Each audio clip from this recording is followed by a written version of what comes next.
And then Lumpia asks a very good question. How did Lenin improve on Marx, and how did Mao improve on Lenin?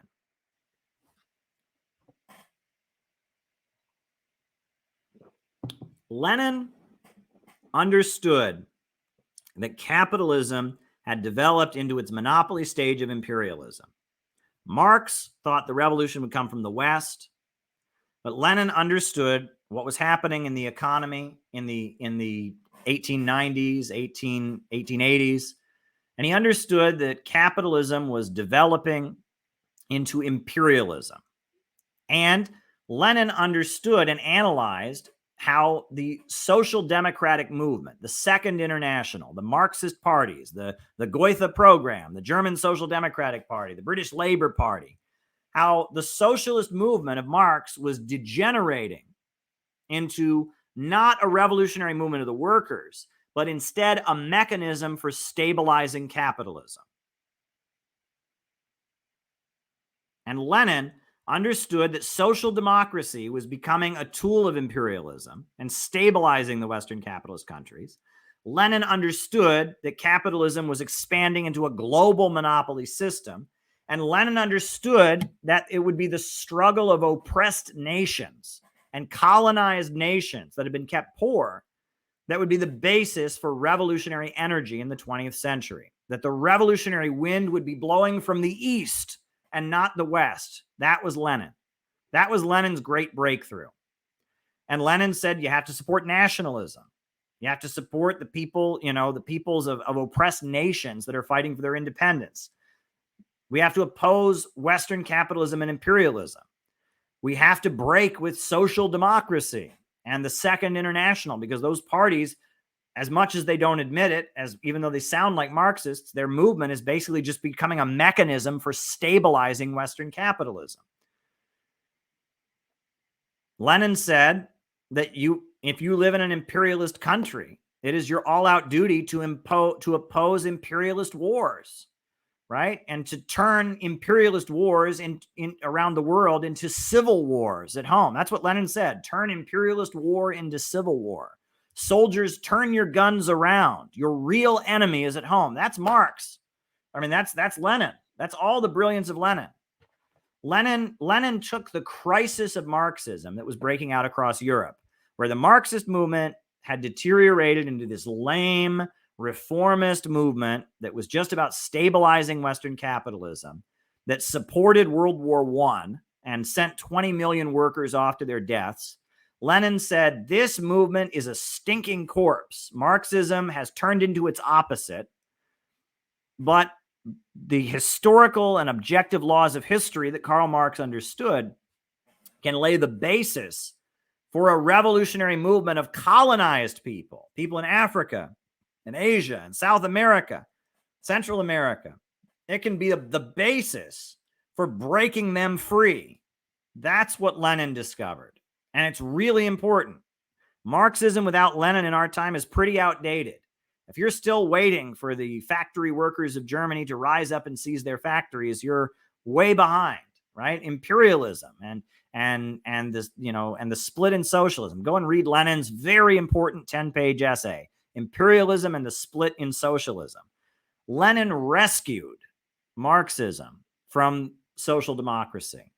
That Marx's ideas were being watered down into a mechanism for stabilizing Western capitalism.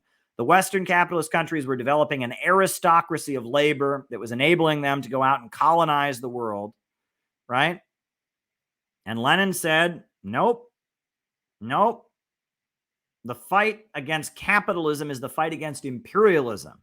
And it will be the colonized people resisting imperialism that will be the basis of revolutionary energy. That's Lenin. And Lenin realized that Russia, even though it was like part of the imperialist world at the time, that Russia was not a Western country. And he developed a method of organizing the Russian people against capitalism.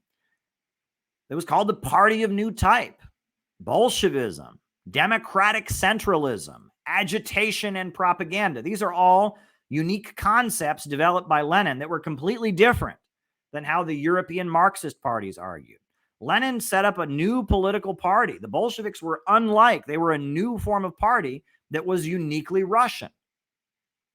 It was for Russian conditions. Russia had a long history of secret societies. Read about the Old Believers, read about the Decembrists, right? And that in Russia, among the young people, the intellectuals, and the people that wanted to fight against the Tsar, there had been a history of forming these secret societies, taking oaths to give the whole of your life to the revolution. This was all very Russian, right? And in Russia, it was about 60% illiteracy. The peasantry couldn't read and write. A lot of the factory workers couldn't read and write. So forming among the revolutionary intellectuals a party of new type, of people who give the whole of their lives and they agitate the broad masses and they propagate to the advanced. They find the advanced and they propagate to them. And they find the agitators in the factories and they propagate to them. And they agitate the advanced, but they agitate the broad masses into a greater confrontation, and they propagate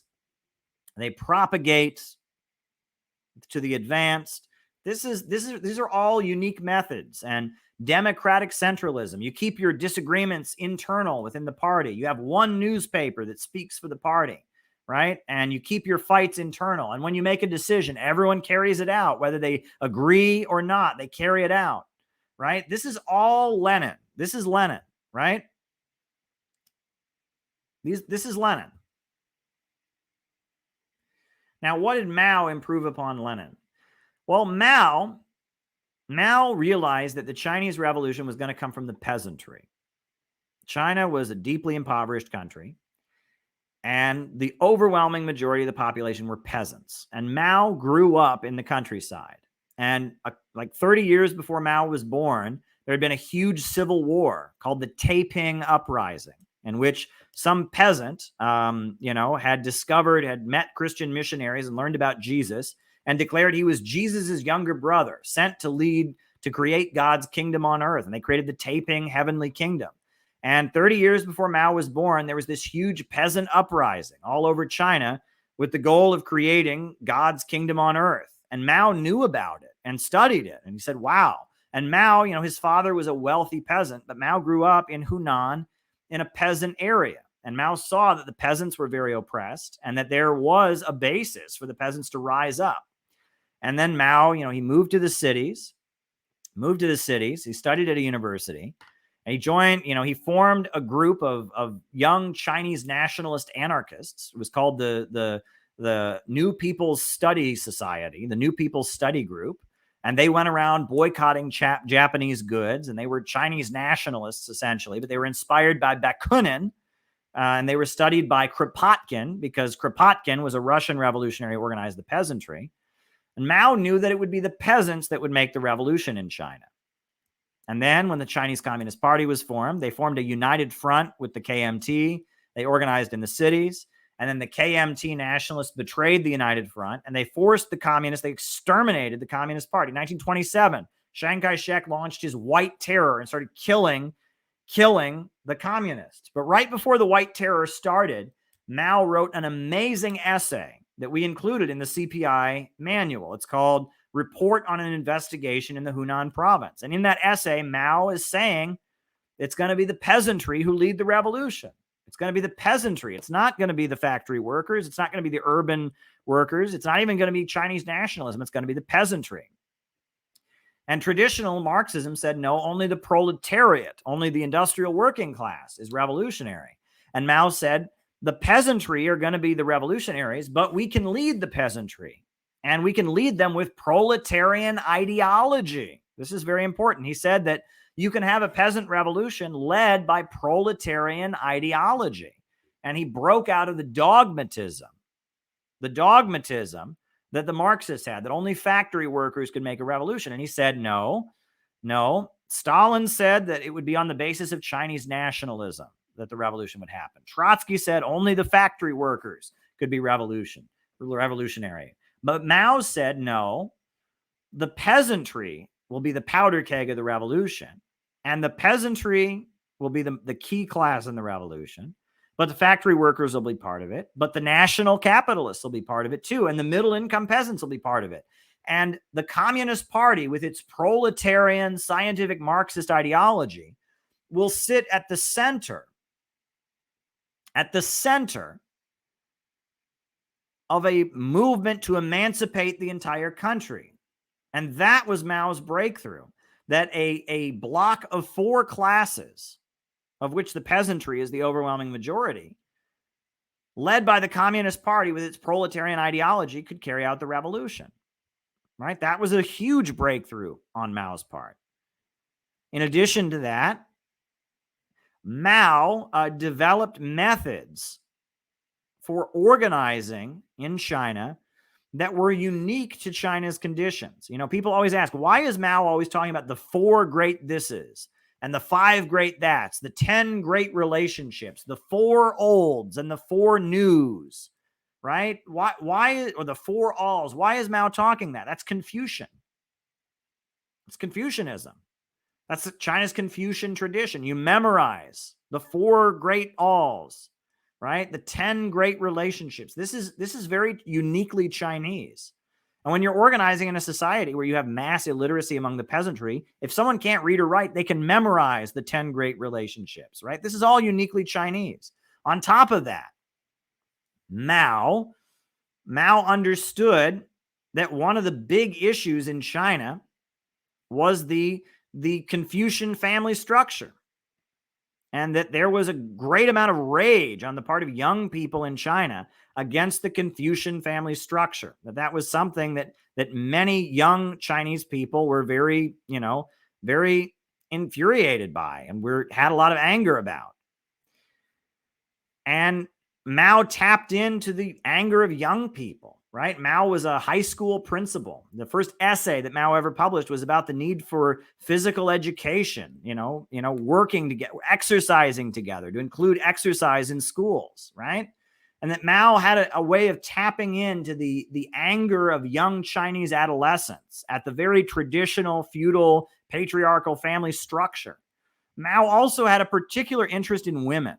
Right. And that's one thing going back to even before Mao was a communist, when Mao was organizing the New People's Study Group, young women who refused to get into marriages, who refused to accept arranged marriages, would run and join Mao. And thank you, Richard. I'm back. Mao wrote one of his early essays was about a famous young Chinese woman who committed suicide. And he talked about the oppression of women. And Mao had a particular belief that the fury of women at their oppression and the anger of women at their degradation was going to be a key part of the revolution. And, from the beginning, they had women's divisions of the military. One of the most famous operas in China during the Cultural Revolution was called The Red Detachment of Women. There was another opera that was very famous called The White-Haired Girl. Right? It was about a girl with white hair who became a revolutionary hero. All of this, the white-haired girl, the red detachment of women, Mao had an understanding of where the energy was in China. He did what a communist is supposed to do. A communist is supposed to go into society and say, where are the contradictions? Where is the energy to change society? And how can I maneuver within that energy to push forward revolution? The revolution wasn't going to drop down from the sky. It was the anger of the peasantry that was already there. It was the anger of the youth that was already there. It was the anger of the women that was already there. That was what was going to make the revolution. And Mao broke with the dogmatism of the Western Marxists and of the Communist International that said, it'll be the oppression of China as a nation, Chinese nationalism. Well, that was a big part of it. And, the Trotskyites that said it was the factory workers, Mao said, no, he understood China way more than the Comintern did. He understood China way more than the dogmatic Marxists were. He understood where the energy was in his society. And he said, you know what? If we're going to win this thing, we got to go where the energy is. The energy is with the peasantry. The energy is with the youth. The energy is with the women. And it was on the basis of the peasantry and the youth and the women that Mao led the Chinese Revolution. And he led the youth and the women and the peasantry with a proletarian ideology and with scientific Marxism, but he wasn't dogmatic in trying to make it happen in places it wasn't happening. And Mao's brilliance is really responsible for the fact that if you go in the United States right now, where is the energy? Where's the energy in opposition to the FBI coming from? Where is the energy in opposition to the wars and imperialism coming from? Where is the energy in opposition to the big banks and corporations coming from? Where is the energy in opposition to Silicon Valley and the tech censorship coming from? Where is it coming from? Is it coming from the wokes? No. Is it coming from the socialist groups? No. The energy, the energy of resistance in the United States right now is coming from the MAGA. Now, that doesn't mean we should agree with them, but that means that if we're serious Marxists, that's who we have to learn to engage with. And that's a tough pill to swallow, but that's what Mao was trying to tell the Chinese communists in his essay. He said, it's going to be the peasantry. It's going to be the peasantry. Go read the report on the Hunan province. He's saying, look, the anger, the resistance is coming from the peasantry. That's who it's coming from. And even though we're rich city kids, and even though the peasants scare us, and even though when they revolt, they do crazy things like cut people's heads off, and that's who we got to relate to. If we're going to have a revolution, we got to relate to the peasantry. And Mao could see that's where the energy was. And if you're in America in 2022,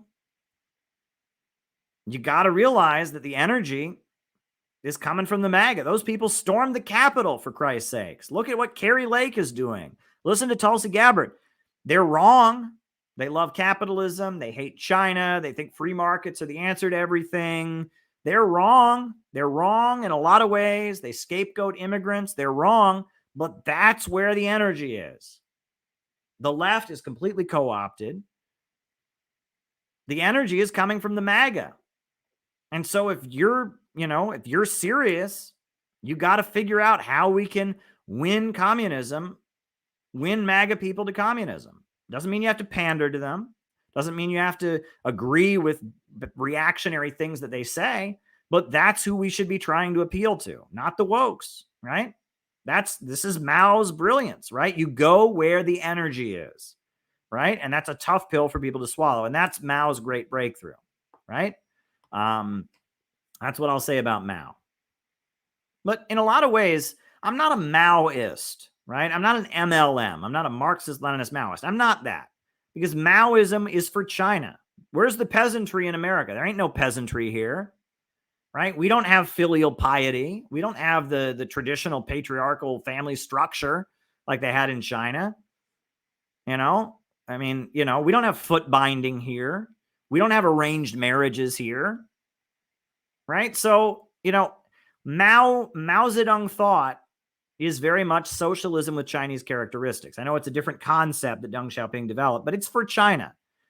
The method that Mao used, identifying where the energy is, that's something we can learn from. But the actual thing, like, are we going to, organize the peasantry of America? No, there's no peasantry here. So, that's what we can take from Mao.